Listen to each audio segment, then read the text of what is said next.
नमस्कार, मैं हूं आपके साथ प्रदीप आजाद और इस खास पेशकश में आपका स्वागत है। राजस्थान की राजनीति इस वक्त मौसम के हिसाब से कुछ तेज ही गरमाने लगी। जिस तरीके से अचानक से मौसम में बदलाव हुआ, कुछ उसी तर्ज पर राजस्थान की सियासत भी अब अपने तेवर और अपने रंग दिखाने लगी है। जाहिर सी बात है कि इसी साल के आखिर में विधानसभा चुनाव होने हैं और चुनाव का बिगुल बज चुका है।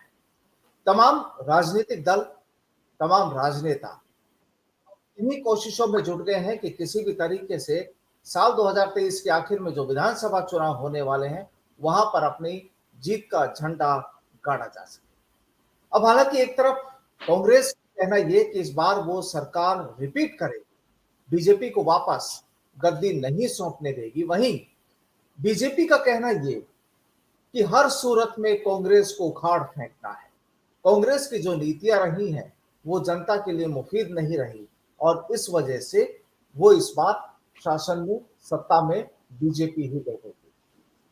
पिछले कुछ समय में जिस तरीके से बीजेपी के वरिष्ठ नेताओं के दौरे राजस्थान में रहे, प्रधानमंत्री नरेंद्र मोदी भी अपने लगातार अलग अलग कार्यक्रमों के जरिए दौरे कर रहे हैं। इन तमाम माहौल को देखते हुए जो सियासी बिगुल बजा है, जो चुनावी बिगुल राजस्थान में बजा है, आखिर इन सभी स्थितियों को देखते हुए क्या लगता है कि क्या होगी आने वाले वक्त में राजस्थान की राजनीति कैसी होगी और इस समय कैसे हालात चल रहे हैं राजस्थान की राजनीति। आज इसी मुद्दे पर चर्चा होगी और चर्चा के लिए आज हमारे साथ जुड़े हैं रणधीर सिंह भिंडर जी। हमारे साथ जुड़े हैं। आप पूर्व विधायक भी रहे हैं और इस वक्त जनता सेना के सुप्रीमो भी हैं। भिंडर साहब, बहुत बहुत आपका नमस्कार। नमस्कार। आपका स्वागत है। और सबसे पहले जानना चाहेंगे, चूंकि एक लंबा आपका अनुभव रहा है, आपने अपनी एक अलग पार्टी भी बनाई है और पुराना एक अनुभव रहा है, इस वक्त जो जी, राजस्थान में राजनीति का जो दौर चल रहा है उसे किस नजरिए से आप। देखिए मेरा ये मानना है कि कांग्रेस तो बिल्कुल फेल हो चुकी है। लोगों में कांग्रेस के प्रति कोई प्रेम नहीं रहा और भारतीय जनता पार्टी आ सकती है सत्ता में, लेकिन उसके लिए इतनी मेहनत नहीं कर रही जितने कि उनको करना चाहिए। हम लोग लगातार लगे हुए हैं एरिया में और जहां भी जाते हैं वहां लोगों में कांग्रेस के प्रति विरोध है, लेकिन बीजेपी की तरफ से ठोस जो विपक्ष की भूमिका वो नहीं निभाई जा रही। जी सर, इसकी वजह तो क्या मानते हैं अगर। जी जी जैसे अभी इन्होंने आक्रोश यात्रा निकाली थी, जी तो नाम मात्र कुछ लोग उसमें आते थे, वो बैठते थे और वही लोग जो साथ चल रहे हैं वही आके बैठ जाते थे और उसमें वो भाषणबाजी होती थी।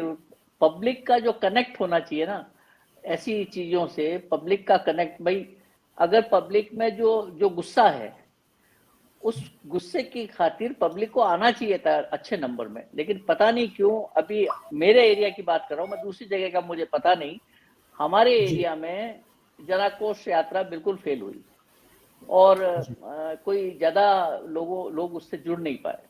तो मेरा ये मानना है कि बीजेपी को जिस तरह से विपक्ष का भूमिका निभानी चाहिए थी वो ढंग से नहीं निभाई है। सर, इसकी वजह क्या मानते हैं या कहाँ कमी रही कि बीजेपी को जिस हिसाब से विपक्ष की भूमिका निभानी चाहिए थी वो नहीं निभा पा रही, इसकी वजह क्या मानते हैं। देखिए देखिए बीजेपी किसी जमाने में कार्यकर्ताओं की पार्टी हुआ करती थी और छोटे से छोटे कार्यकर्ता की पूछ होती थी इस पार्टी में, लेकिन अब नेताओं की पार्टी हो गई है, कार्यकर्ता कम रह गए हैं। अब आप देखेंगे इनकी मीटिंग्स में, जैसे हमारे क्षेत्र की बात कर रहा हूँ, दूसरे क्षेत्र का मुझे कोई आइडिया नहीं, मेरे क्षेत्र में भी मैं देखता हूँ कि जनता से ज्यादा तो नेता इकट्ठे हुए हैं, जनता कहाँ है उसके बीच में। तो कनेक्ट जो होता है जनता और नेता के बीच में, वो कनेक्ट कहीं ना कहीं बीच में सही नहीं हो रहा है। कहीं ऐसा भी कुछ लगता है कि लीडरशिप की भी कोई कमी है राजस्थान में, बीजेपी में। लीडरशिप की तो कमी है ही है, लीडरशिप की तो कमी है ही है, क्योंकि जिस मतलब देखिए आपकी जिस हिसाब से 2003 में और 2013 में पार्टी सत्ता में आई, तो उसके पीछे वसुंधरा राजे का चमत्कार था। लोग उनसे कनेक्टेड फील करते हैं, लोग उनके उनके उसको जो काम किया उन्होंने 3 में, जो काम किया 13 में, उसको आज भी मानते हैं, आज भी याद करते हैं लोग। लेकिन अगर उनको साइडलाइन करने की कोशिश की जा रही थी अब तक, मुझे नहीं लगता साइडलाइन कर पाएंगे, क्योंकि उनके बगैर राजस्थान में बीजेपी आ नहीं सकती।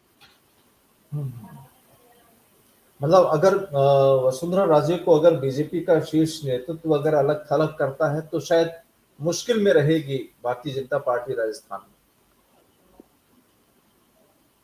ये बिल्कुल मुश्किल रहेगी, क्योंकि बाकी जो नेता हैं उनके साथ लोगों को इतना कनेक्ट महसूस नहीं करते हैं, लोग जानते नहीं अच्छी तरह से। वसुंधरा राजे को तो हर पंचायत में, हर गांव में, हर विधानसभा क्षेत्र में लोग जानते हैं, आते हैं उनको।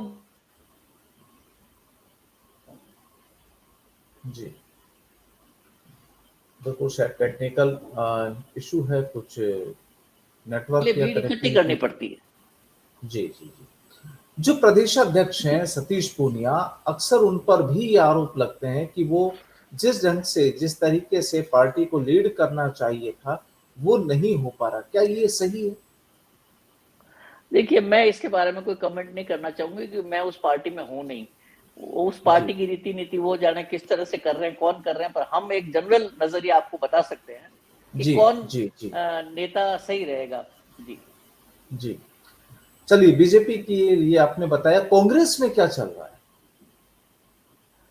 कांग्रेस में देखिए ऐसा है कि एक तो विधायकों की ज्यादा चल रही है, क्योंकि ये सरकार जा रही थी तो उसको बचाने के लिए विधायक सब इकट्ठे हुए, तो विधायकों को पूरी खुली छूट दे दी गई है।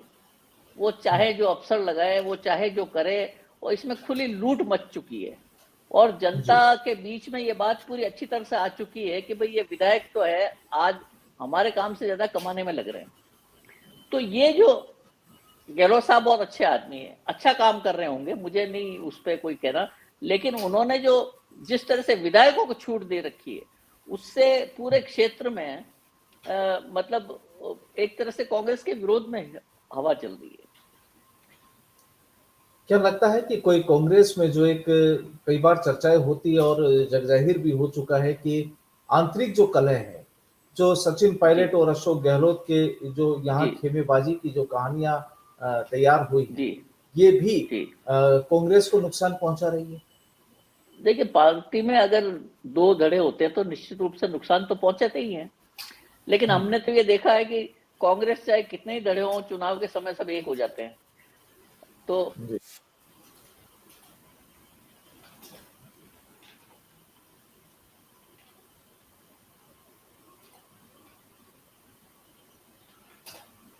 तो इसलिए अब सचिन अशोक जी चुनाव लड़ेंगे तो उनकी सरकार को हमने 5 साल देख लिया है, और ऐसा उन्होंने कुछ नहीं किया जिससे कि सरकार रिपीट हो। कई बातें उन्होंने खाली घोषणाएं की है जिसका पूरा नहीं कर पाए। पिछले सब बजट की भी बातें हैं, इस बजट की भी बातें हैं। कई दिनों से आपने सुना होगा कि वो कह रहे थे कि मैं युवाओं के लिए एक बहुत जोरदार बजट लाऊंगा, मेरे को बताइए युवाओं के लिए कहाँ नौकरियां निकली, युवाओं को भत्ता देने जी। की कहाँ बात हुई। तो इस तरह की बातें हैं जिससे कि युवा भी इनसे दूर हो रहा है और किसान भी दूर हो रहा है। और यहाँ पर जो अंदरूनी कलह का जो हमने अभी जिक्र किया कि पायलट वर्सेस गहलोत की जो कहानियां हैं, क्या ये भी एक वजह हो सकती है कांग्रेस के डाउन होने की? जी, हो सकती है, ये भी हो सकती है, क्योंकि मेरे ख्याल से अगर अशोक गहलोत के नेतृत्व में चुनाव हो रहा है तो सचिन पायलट के लोग उस तरह से काम नहीं करेंगे जिस तरह से अशोक गहलोत के लिए करना चाहिए उन्हें। पिछली बार तो सबने मिलके काम किया था, लेकिन अब तो ये पता चल चुका है कि भाई अशोक गहलोत के नेतृत्व में चुनाव लड़ रहे हैं तो सचिन अपनी अलग चल ही रहे हैं, अभी आप देख ही रहे हैं। हम्म। तो क्या लगता है कि जो पब्लिक कई बार मांग करती है, काफी चर्चाएं भी होती हैं और ये हुजूम भी उनके साथ, पायलट के साथ देखा जाता है कि जिस तरह से लोग उनके साथ जुड़ते हैं, लोगों की मांग ये जी है, उनके समाज की मांग भी और दूसरे समाज की मांग भी अक्सर उठती सामने आती रहती है कि पायलट को सीएम नहीं बनाएंगे तो कांग्रेस का बेड़ा पार नहीं होगा। क्या आपको भी लगता है ऐसा? आपका पूरा अनुभव?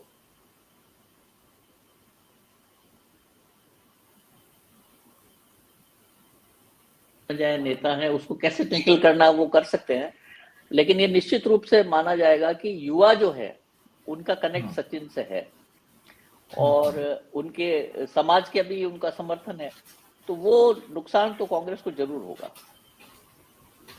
तो सर अब वर्तमान हालातों को देखते हुए, ठीक है, आपने अपनी एक अलग पार्टी भी बना रखी है, आपका भी एक जी विजन होगा इन फ्यूचर आगे के लिए, जी जी तो जी दोनों को अगर हम देखें, कांग्रेस और बीजेपी को, जाहिर सी बात है आप कह रहे हैं कि बीजेपी आ सकती है, लेकिन बीजेपी के प्रति भी लोगों में गुस्सा है, आक्रोश है, या लीडरशिप की कमजोरी है, जो भी वजह है। जी इधर जी कांग्रेस के भी हालात ठीक नहीं है।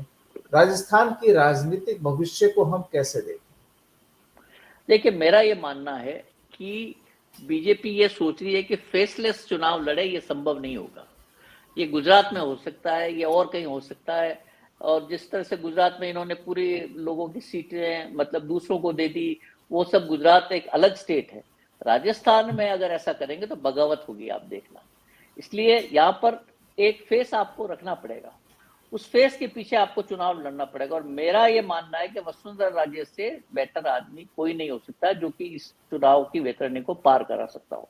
और वो आ जाएंगी तो निश्चित रूप से पार्टी के कार्यकर्ता सभी एकजुट हो जाएंगे और उनके साथ लग जाएंगे, तो पार्टी निकल सकती है और जीत सकती है, और पार्टी चुनाव में जीत करके सरकार बना सकती है। और कांग्रेस में अगर बात करें तो कांग्रेस में किस फेस को आगे रखा जाना चाहिए कि अगर कांग्रेस अपनी चीजें अपनी सरकार बनाना चाहे तो? देखिए, कांग्रेस में तो अब कौन ठीक है कौन ठीक नहीं मुझे नहीं पता, क्योंकि मैं तो कांग्रेस विरोधी व्यक्ति रहा हूं। लेकिन बाहर से देखते हैं तो जी। देखिए, ऐसा है कि युवाओं का कनेक्ट तो सचिन के साथ है, हम्म, और गुर्जर समाज का कनेक्ट भी उनके साथ है। लेकिन अशोक गहलोत के साथ भी जो लोग जुड़े हुए हैं इतने सारों वर्षों से, उनके साथ भी है। तो इनका इसका निर्णय हम लोग कैसे करें? मतलब हम तो कांग्रेस के जी बाहर बैठे लोग हैं। जी, जी ये जी। तो उनको सोचना होगा कौन उनके लिए बेटर रहेगा। लेकिन मुझे लगता तो है कि अ, अब कांग्रेस के दिन पूरे हो गए राजस्थान में, क्योंकि लोगों में इनके प्रति आक्रोश है।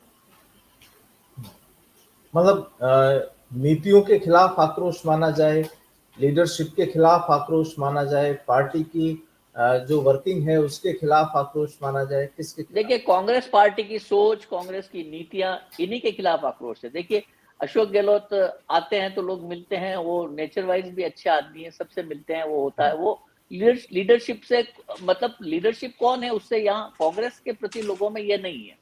लेकिन आप कहीं पे भी किसी भी गांव में जाकर के पूछेंगे कि बीजेपी में किसको कमान सौंपनी चाहिए, तो वो हर आदमी यही बोलेगा वसुंधरा राजे को बनाओ। वसुंधरा राजे के बगैर कांग्रेस वापस आएगी, और ये बीजेपी आएगी नहीं सत्ता में। ये तो आप कहीं पे भी पता करें। और क्या क्या लगता है सर?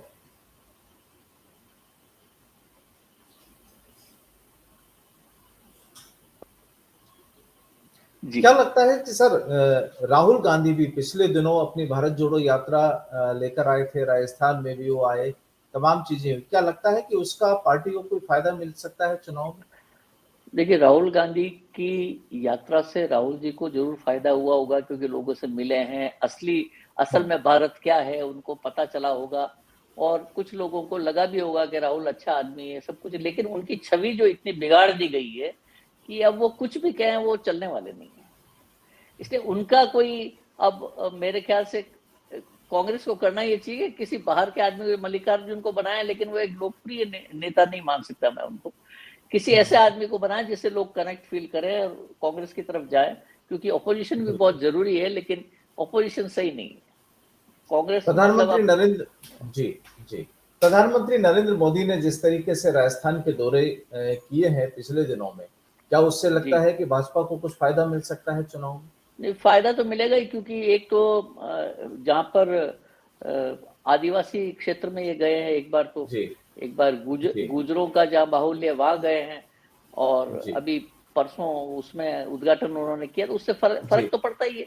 और साथ में कुछ ना कुछ आके वो बताते भी हैं, घोषणा भी करते हैं, तो उससे लोग जुड़ते तो हैं ही, इसमें कोई दो राय नहीं। और अरे कुछ लोकप्रिय ना तो कुछ वो तो है ही। बीजेपी को लोकप्रिय है, और जी, लोग जाहिर सी बात है कि फायदा भी जी चुनाव में जी फायदा मिल सकता है। जी। बहुत बहुत शुक्रिया बिंडर साहब, हमसे बातचीत के लिए, आपका समय देने के लिए हमें बहुत बहुत शुक्रिया। धन्यवाद, नमस्कार। धन्यवाद, धन्यवाद, नमस्कार।